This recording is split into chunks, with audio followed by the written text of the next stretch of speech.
Want to know everything that was added in DBD this year? Well, in today's video, you're about to find out. What's going on, guys? Sharpshot here. Hope you guys are having a great day so far. So today's video, we'll be looking at everything that was added into DBD in the year 2023. This is another huge year for DBD, not only inside of the game, but outside of the game. They announced a ton of things like a DBD movie and 2 spin-off games, one of which we already know, called The Casting of Frank Stone. And inside the game, there's a ton of additions as well, but I'm not going to go over the really minor ones like cosmetics, voice lines, bug fixes, or minor UI or setting changes. In the year 2023, there were 27 new patches, 8 PTBs, 5 chapters equating to 4 new killers and 5 new survivors, 3 tome entries, 5 events, and a ton more additions I'm going to be explaining right now. I'm also going to be uploading everything that was removed from DBD in 2023 next week, so make sure to stay tuned for that. And if it's already up by the time you're watching this, make sure to check it out after this video. So yeah, without further ado, let's get right into the video. Patch 6.5.0 introduced the Moonlight Burrow event, which started on January 25th and celebrated the Lunar New Year event, in which you were able to unlock a bunch of Lunar New Year cosmetics. The long-awaited Survivor Activity HUD UI was introduced, which allows survivors to know what actions their teammates were doing or whether they were getting chased by the killer. So this was a huge bonus to solo queue survivors, just to give them more information in the trial. Another amazing quality of life feature of being able to browse around while you're in queue was introduced. So once you ready up and wait for a match, you're able to check your challenges in the tomes, the rift, and even browse the store. And on the killer side, you're even able to browse through other killers and change different perks and loadouts. And last but not least, they opened Tome 14 Betrayal. The 6.6.0 patch introduced Chapter 27 called Tools of Torment, which featured the extremely controversial killer, the Skull Merchant, and 2 new survivors, the brother and sister duo of Renato and Thalita Lira. The Shelter Woods map in the Macmillan Estate realm also got a brand new look and became the Skull Merchant's camping grounds. This map brought a main building and a bunch more pallet spots to make it a lot more balanced. The Red Forest maps, which are the Temple of Purgation and Mother's Dwelling, also got a visual update, which made them look a lot better and a lot more immersive with the rain and the forest vibes. And another quality of life feature that seems to have been forgotten was introduced in the map repeat prevention mechanic, which aims to make it so that you don't play on a duplicate map twice in a row unless there's a map offering, by reducing the chance of that map you were just on in that next match to basically 0. And looking back, this change actually worked really well. I don't even remember the last time I've been on duplicate maps randomly. The 6.7.0 patch started out really controversial in the PTB when they introduced new survivor healing times from 16 seconds to 24 seconds, and also made a huge nerf to medkits, making them all have the same amount of charges. And this PTB was extremely hectic and introduced a new anti-heal meta, which forced survivors to get extremely long heal times, and it was so negatively received that they ended up reverting back the healing times to 16 seconds before the live build of 6.7.0. So luckily this was never a full addition into the live build, but the medkit nerfs still did stay in game and are still here right now. But outside of this controversial PTB, the actual live build was pretty great for quality of life updates. They added blood web improvements to speed up spending your blood points, being able to tap to click instead of holding to claim a node, and being able to click the center of the blood web to automatically eat up all of that level really quickly, were all added and made what was once a really tedious task of leveling up your characters a really fast process. They also added probably the best accessibility feature they've ever added, which was the visual tear radius, which if you turn it on in the options gives you a heartbeat in the center of your character that grows brighter and brighter whenever the killer gets closer and closer, mimicking the tear radius that you would usually hear in your headset. The Autohaven Wreckers realm also got a big rework, specifically to the Blood Lodge and Gas Heaven maps. Those got a complete shift around with the main building locations and the car loop locations, which made them a lot more balanced to both sides. And the rest of the realm got new locker and new tile features and a little bit more visual detail. And they also added Tome 15 Ascension, which introduced a new challenge type called the Core Memory Challenges, which have you going around the map collecting these memory shards and bringing them to the Mother Shard in the middle, which are really simple challenges, and I hope they actually spice them up in 2024 because they're pretty bland. In the anniversary patch 7.0.0, they introduced chapter 28 End Transmission, which is an original chapter featuring the Singularity as the killer and Gabriel Soma as the survivor, and a new map called the Toba Landing in the Devarka Deepwood realm. They also silently added a very convenient feature of being able to hold special and temporary items along with your regular survivor items, which makes it convenient so that you don't have to keep dropping your regular items to craft a flashbang or pick up a nemesis syringe. And they also added arguably the greatest quality of life feature in a search bar, where you're now able to look up any perk that you want, any item, add-on,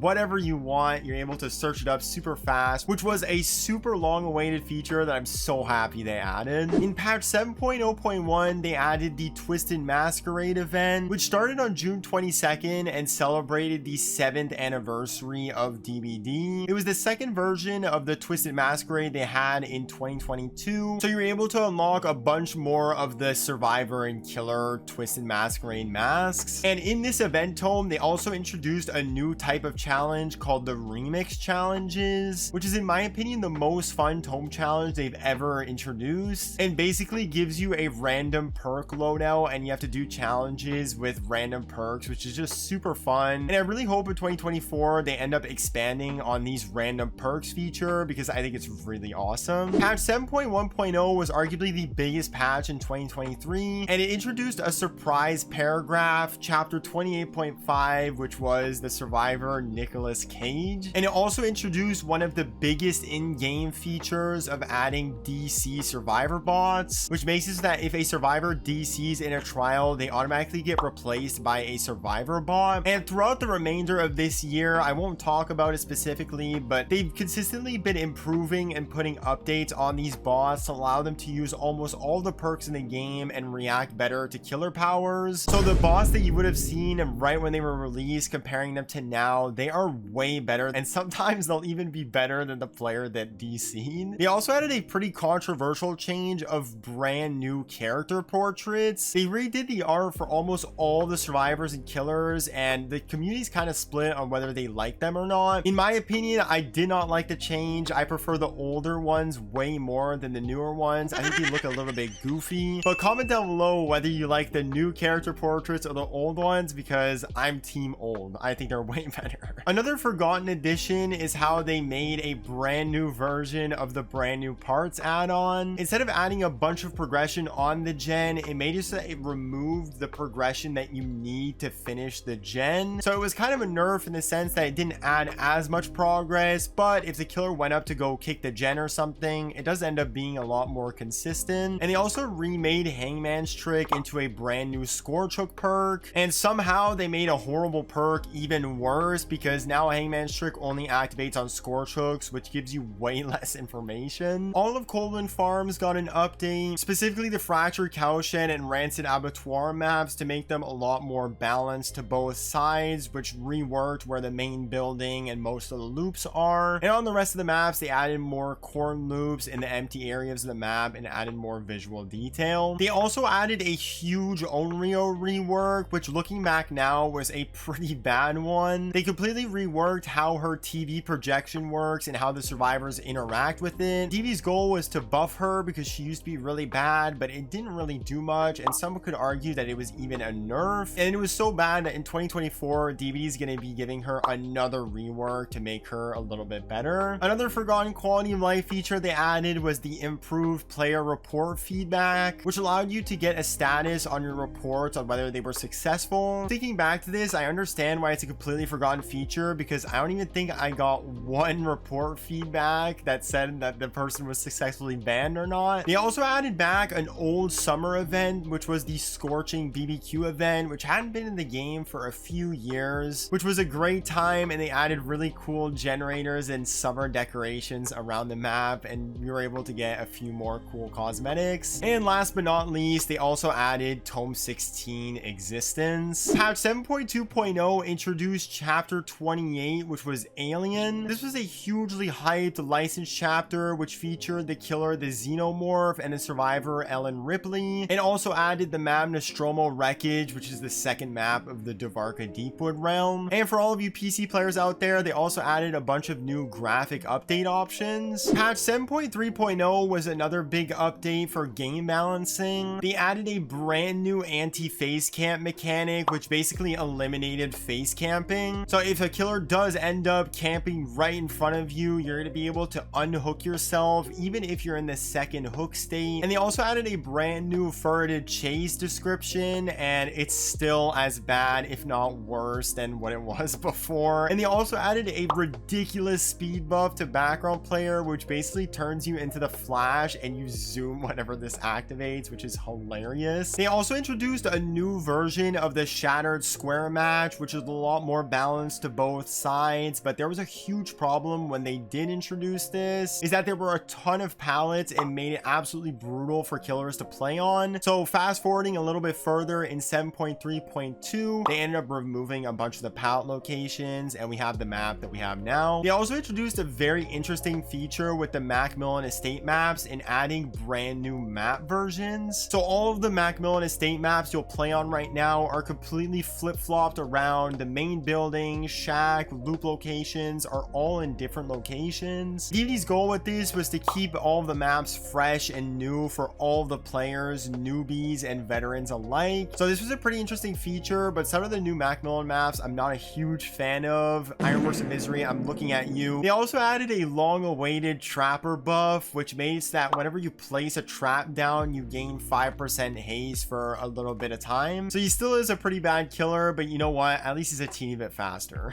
They also did a massive rework to Skull Merchant and basically made her a brand new killer in the hopes of eliminating her really toxic and polarizing 3-gen playstyle, and instead replace it with a more chase-oriented playstyle. I think she's much more fun to play against, but comment down below your thoughts on playing in Skull Merchant, because whenever I do hop in a match, there's always one survivor that DCs, so I don't think that many people think she's that good still. And last but not least, they also added Tome 17 Commitment. In the 7.3.1 patch, they added the Haunted by Daylight event. This was DBD's Halloween event that started on October 18th, and was kind of a second version of the event from last year, but they added a brand new Void Realm, which is a really cool mechanic and allowed you to unlock a bunch of Halloween cosmetics. Patch 7.4.0 introduced Chapter 30, which was Chucky. This is a licensed paragraph that introduced the killer, the good guy, which is just Chucky. They also added a brand new main event feature with Trickster and labeled it as a buff, which made him get main event a lot more often, and they tweaked how he throws his knives and the rate that he does it at. And this was supposed to be a buff, but a lot of Trickster mains are saying that it's actually made him worse off than he was before. So we'll see down the line in 2024 if they end up fixing Trickster again. They also added a brand new player profile section to the main menu, which introduced customizable player cards. And at the time of recording this, we're just now seeing what this banner and emblem feature is looking like, but at the time that it released, they didn't have any banners or emblems, so it seemed pretty stupid. But the customization features are getting a lot better now. And this went completely unnoticed, but they also added a brand new Nemesis vaccine animation. Before this, the Nemesis vaccine animation was just a regular healing animation, but now you actually plunge it into you like a normal vaccine. And probably the best thing they added in all of 2023 was bringing back Stranger Things. They added Demo back, Nancy and Steve, and they even added back the Hawkins Laboratory map. In patch 7.4.1, they added the Bone Chill event. It started on December 14th and is going on now at the time of recording. It's just about to finish, and was DBD's winter event, allowed you to get a bunch of holiday themed cosmetics. And that brings us to right now in the current present, where we're about to be entering 2024 and looking forward to a bunch of new additions. So yeah guys, those were the 46 things added in DBD in 2023. Comment down below what your favorite and least favorite addition was to this year's 2023 DBD, and make sure to stay tuned next week, or go watch it if it's already live, for everything that was removed in DBD 2023. I'll put a link in the description to that video when it's out. And one last thing, if you do want to see everything that was added and removed in 2022, I'll also put a link in the description to those two videos. So yeah guys, that's been the video. Thank you guys so much for watching. Leave a like and